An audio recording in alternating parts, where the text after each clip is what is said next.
विद्यार्थी मित्रांनो नमस्कार. आपण एलिमेंटरी आणि इंटरमिजिएटच्या चित्रकला ग्रेड परीक्षा या संबंधाने काही व्हिडिओ या विजय गवळी आर्ट्स चॅनलवर अपलोड करतो आहोत. तुम्ही नेहमी ते बघता, त्याची प्रॅक्टिस करता आणि तुमच्या कमेंट्स किंवा व्हॉट्सॲपवरचे रिप्लायसुद्धा मला हे लक्षात येतं आहे की आपण हे सगळं नियमितपणे करत आहात. परंतु काही विद्यार्थ्यांचं असं म्हणणं होतं की जे तुम्ही वॉटर कलरमध्ये हे सगळं बनवता, आम्हाला एखाद्या वस्तू ऑइल पेस्टलमध्ये सुद्धा दाखवा म्हणून. तर मी आता बघा एक चित्र या ठिकाणी निवडलं आहे.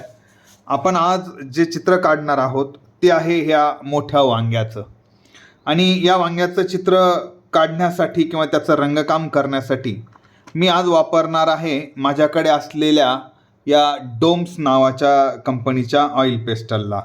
तर यातले जे काही शेड्स आहेत, जसं ब्ल्यू आहे किंवा व्हायलेट आहे, लाईट ब्ल्यू, डार्क ब्ल्यू, या त्या रंगांचा वापर मी या ठिकाणी करणार आहे. आता इथे बघा, जेव्हा ही एक वस्तू आहे किंवा हे जे फळ आहे, जे वांग म्हणून आपण या ठिकाणी काढणार आहेत. आता ह्या वांग्याला आपण जेव्हा काढायचं आहे तर तिथे बघा याचे रिफ्लेक्शन्स, याचे हायलाईट, डार्क, मिडल टोन कसे आहेत हे लक्षात घेऊया. हे पहा, इकडून उजेड आहे, इकडून उजेड आल्यामुळे काय झालं की इथे हायलाईट आलेला आहे. हा हायलाईट आहे, हे रिफ्लेक्शन आहे ही बाजू, हा डार्क कलर आहे, हा मिडल आहे, इथे डार्क आहे. आता हा जो कलर दिसतोय तुम्हाला इथे व्हाईटचा एक थोडासा जो शेड दिसतोय, काय आहे ते? तर इथे खाली व्हाईट कागद आहे म्हणून त्याचं रिफ्लेक्शन इथे व्हाईट पडलेलं आहे. परंतु जेव्हा तुम्ही परीक्षेमध्ये हे काढणार आहेत, एलिमेंटरीसाठी जर हे आलं तर खाली त्याच्या कागद असणार नाही आहे किंवा त्याच्या खाली कोणताही कपडा असणार नाही आहे. जरी असला तर तो काढावाच असं काही बंधन असणार नाही. परंतु इंटरमिजिएटला मात्र ज्या रंगाचा कपडा याच्या खाली असणार आहे त्याचं रिफ्लेक्शन आपल्याला इथे दाखवायचं आहे. म्हणून आपण असा विचार करणार आहे की इथे निळ्या रंगाचं किंवा पिवळ्या रंगाचा कपडा आपण काढूयात आणि त्याचं रिफ्लेक्शन इथे कसं येईल ते बघणार आहेत. म्हणजे किती भाग झाले इथे शेडचे? हे पहा, 1 2 3 4 5 आणि हा एक 6, म्हणजे एकूण 6 शेडचे भाग या ठिकाणी झालेले आहे. चला तर मग मी अगोदर तिथे ड्रॉइंग काढतो आणि ड्रॉइंग झाल्यानंतर तुम्हाला कलरिंग कसं करायचं तेही सांगतो. आता ड्रॉइंग करताना सुद्धा तुम्हाला कसं लक्षात घ्यायचं आहे, आपल्याला डोळ्यांनी समोर ठेवलेली ती वस्तू तर दिसतीच आहे, परंतु तिचा मुख्य आकार किती मोठा किंवा किती छोटा हे कसं समजायचं?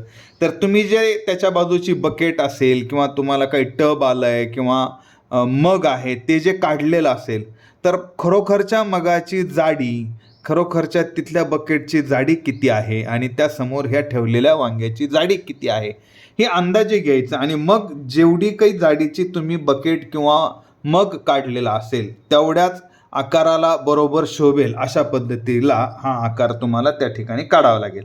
चला तर मग मी आता तुम्हाला इथे ड्रॉइंग करून घेऊयात. आता हे जवळपास मी पूर्ण पान भरून किंवा एक मोठंच चित्र काढणार आहे, म्हणजे तुम्हाला त्यातल्या शेड्सचे जे काही पार्ट तयार झालेले आहेत ते लक्षात येतील.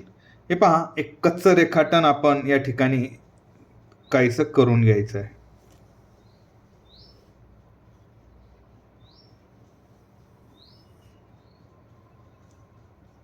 हा झाला त्याचा मूळ आकार.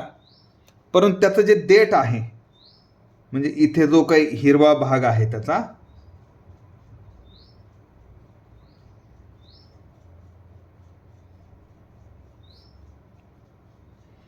तो अशा पद्धतीने असा आलेला आहे.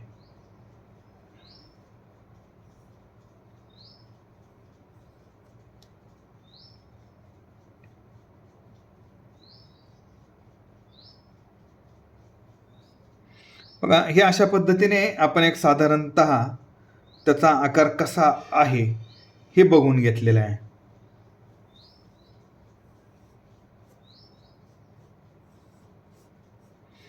आणि मी जे 6 शेड तुम्हाला या ठिकाणी दाखवले त्याचं एक कच्चं रेखाटन आपण अगोदर इथे करून घ्यायचं आहे. म्हणजे इथे हा जो एक भाग आहे हा होता रिफ्लेक्शनचा, लाईट, हा होता मिडल आणि थोडासा डार्क, त्याच्यानंतर हा लाईट आहे आणि इथे हायलाईट आहे. हा जो एवढा भाग आहे हा हायलाईटचा भाग आहे. पुन्हा इथे हा एक शेड आहे. तसं रंगकाम करताना तुम्हाला परत व्यवस्थित लक्षात येईलच. आणि इकडे खाली जो आहे तो शॅडोचं रिफ्लेक्शन आहे. कोणतं? हे याच्या सावलीचं रिफ्लेक्शन इथे येईल, खालच्या कागदाचं रिफ्लेक्शन इथे येईल. कागदाचा कलर आपण आता बदलत नाही, म्हणजे कपडा कोणता टाकत नाही, तिथे व्हाईट आहे असंच गृहीत धरूया, म्हणजे तुम्हाला ते लक्षात येईल. चला तर मग आता आपण रंगकामाला सुरुवात करूया. मग इथे माझ्याकडे कोणते कोणते रंग आपण घेणं गरजेचं आहे? हे पहा, इथे मी घेतोय व्हायलेट. ओके, आता हा व्हायलेटचा एक बाजूला काढून घेऊया. त्याच्यानंतर आहे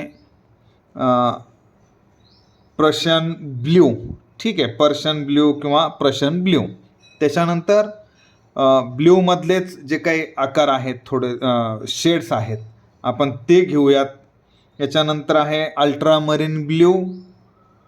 सोबतच माझ्याकडे इथे एक आहे डार्क व्हायलेट आणि एक इथे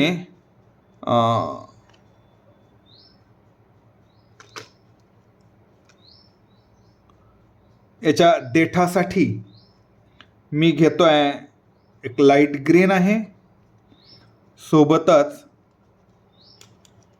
हा डीप ग्रीन आहे आणि मला आणखीन कलर लागेल तो म्हणजे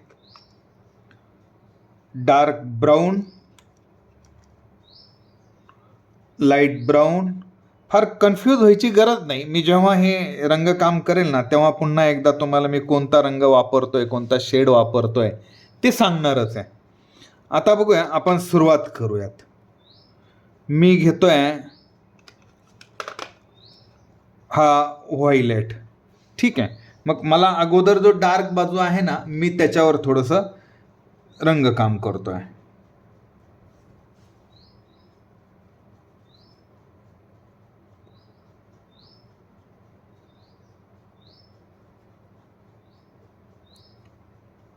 हे करत असताना याची एक ब्लेंडिंग नावाची जी पद्धत आहे, म्हणजे कपडा घेऊन तो याच्यावर जर फिरवला तर तो मिक्स होईल. अर्थात आता ते कसं होईल तेही मी तुम्हाला दाखवणार आहे.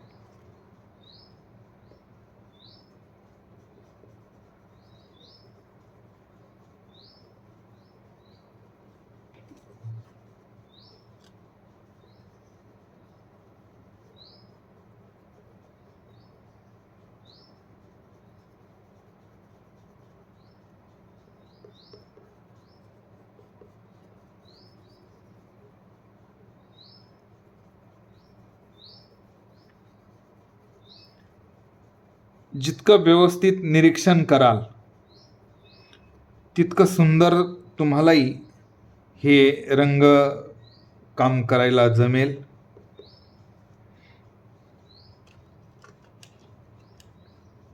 मी ते थोडा डार्क ब्राऊनचा पण वापर करतोय.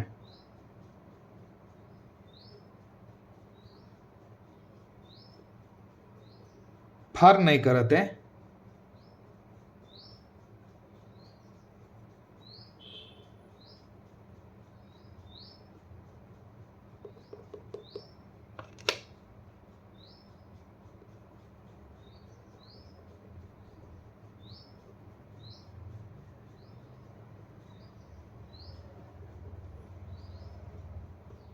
यानंतर मला थोडासा लाईट घ्यायचा आहे.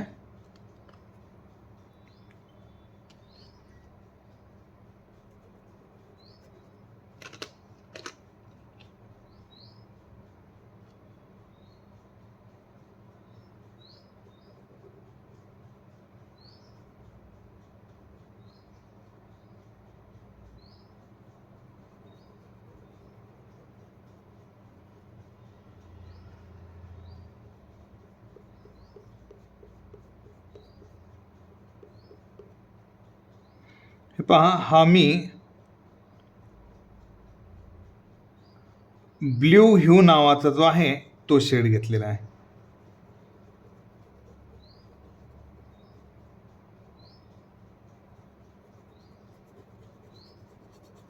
हे लाईट रिफ्लेक्शन आहे म्हणून इथे थोडं हलक्या हाताने मी परत एकदा याला ब्लेंड करून घेतोय कपड्याच्या साह्याने.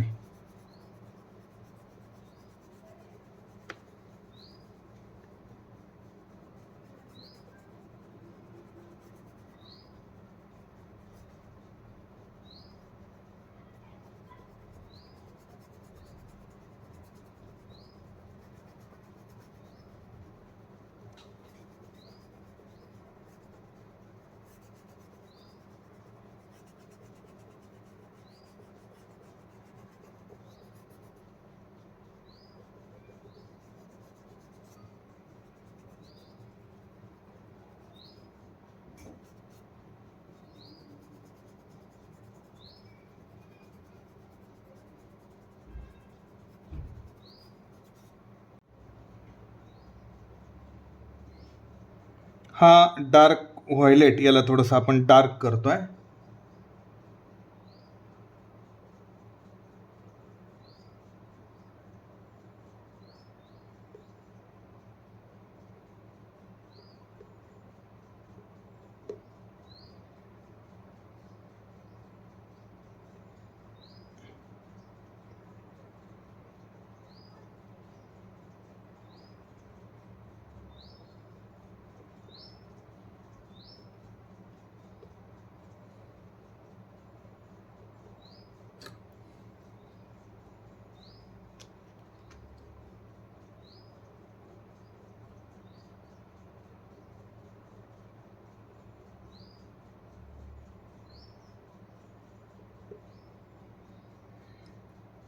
हे रिफ्लेक्शन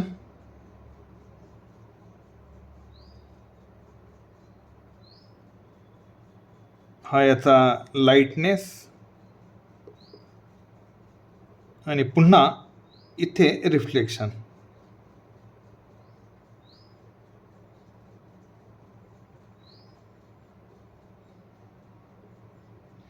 आता हे इथपर्यंत काम झाल्यानंतर आपण इथला जो देठाचा भाग आहे हिरव्या रंगाचा वापर करून तो एकदा पूर्ण करून घेऊ.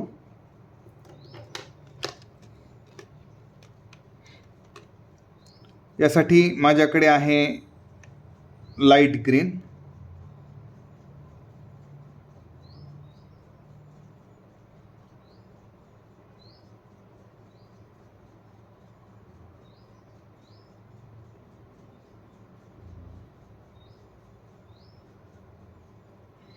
लाईट ग्रीनने पूर्ण भाग मी रंगवून घेतोय.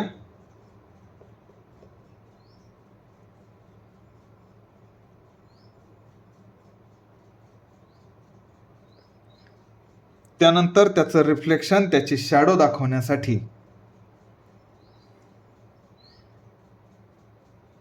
मी डीप ग्रीनचा काही ठिकाणी वापर करतो.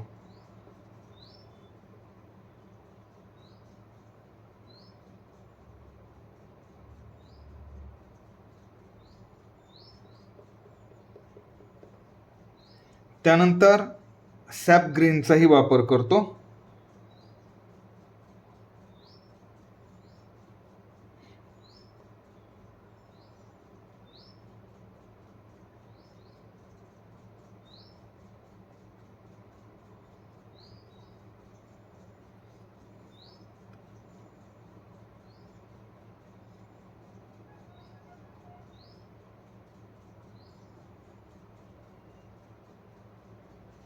आणि मी सांगितलं होतं की आपल्याला इथे ब्राऊनचा सुद्धा वापर करावा लागेल.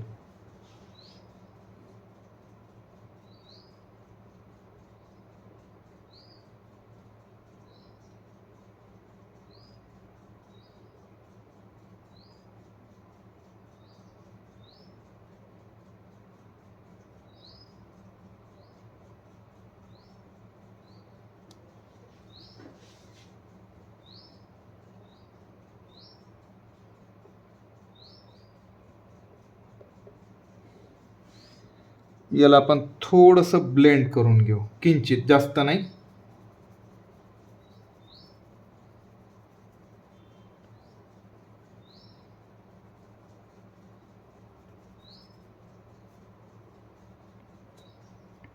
हे पहा विद्यार्थी मित्रांनो, काय होतं की आपण जेव्हा पोस्टर कलरचा किंवा वॉटर कलरचा वापर करतो तेव्हा त्याच्यामध्ये काटेकोरपणा येतो. मात्र जेव्हा ऑइल पेस्टलचा वापर करतो, काटेकोरपणा मात्र त्यावेळा बऱ्याचदा होत नाही, येत नाही.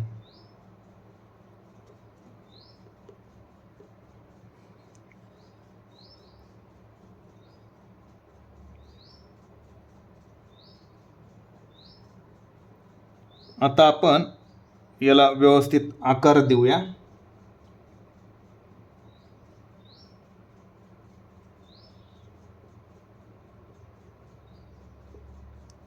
ठीक आहे.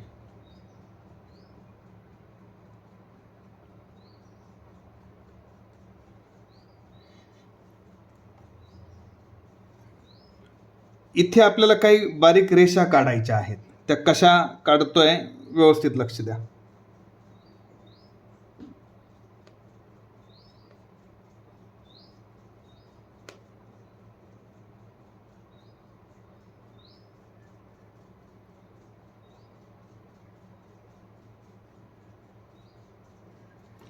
हे डार्क केल्यामुळे काय झालं, याचं जी सावली आहे ती वांग्यावर पडलेली आहे, म्हणून याला थोडासा उठावदारपणा येण्यासाठी मी या ठिकाणी हे डार्क अशा पद्धतीनं केलेलं आहे.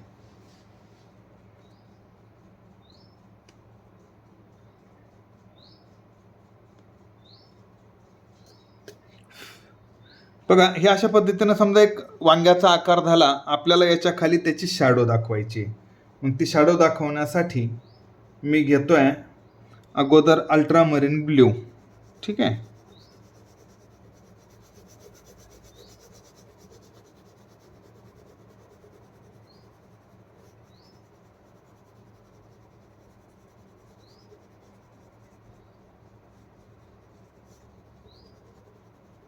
याला ब्लेंड करून घेऊ.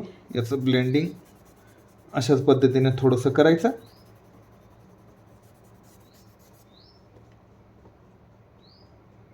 त्याच्यानंतर आहे पर्शियन ब्ल्यू. वांग्याच्या जवळ त्याला आपण काहीसं डार्क करू. मी थोडासा गॅप याच्यामध्ये ठेवतोय बघा, किंचितसा.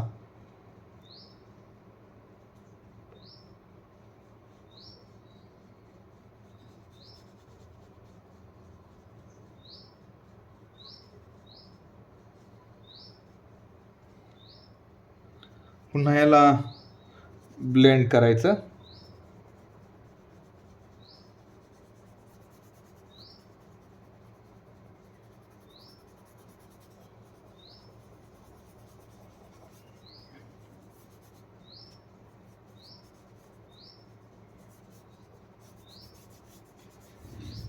हे पहा विद्यार्थी मित्रांनो, एलिमेंटरी आणि इंटरमिजिएटसाठी तुम्ही हे अशा पद्धतीने ब्लेंडिंगची टेक्निक वापरून ऑइल पेस्टलचा वापर तुम्ही ह्या अशा पद्धतीने करू शकता. अर्थात आता आणखीन पुढे पण आपल्याला काही वस्तू या ठिकाणी बघायच्या आहेत. आता तुर्तास मी हा व्हिडिओ किंवा ही माहिती या ठिकाणी संपवतो आणि पुढच्या व्हिडिओसाठी मात्र तुम्ही या चॅनलला सबस्क्राईब केल्याशिवाय राहू नका. या व्हिडिओला लाईक आणि शेअर जरूर करा. धन्यवाद.